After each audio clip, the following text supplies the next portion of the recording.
Els ratolins de Ciutat Blanca.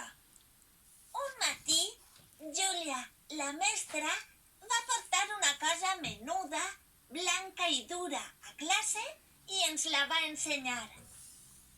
Mireu, al meu fill li ha caigut una dent. Sabeu per què el ratolinet s'emporta les dents? Ara us ho explicaré. Fa molts anys, els ratolins vivien en barraques de fusta i palla, atemorits pel gat Bigotoni i la seua colla.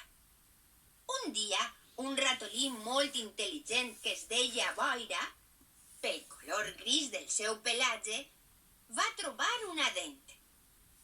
Va pensar que aquella peça dura seria estupenda per a defensar-se dels gats i va començar a replegar-ne. Després va fer uns tiradors amb unes gomes.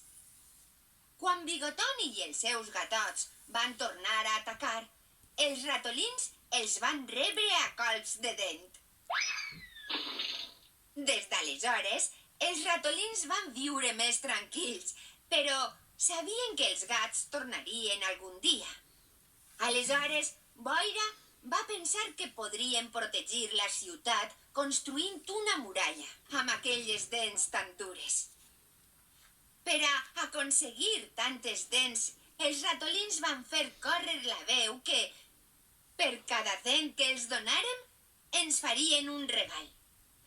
Així és com els ratolins han arreplegat tantes dents que han emmurallat la seua ciutat amb peces dentals perfectament tallades i encaixades. I des d'aleshores que diuen que viuen a la Ciutat Blanca. A més, ara, els infants s'alegren quan els cauen les dents de llet, perquè saben que el ratolinet els durà una monedeta.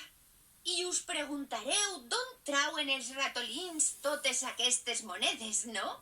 Doncs, perquè arrepleguen totes les que es perden, que en són moltes.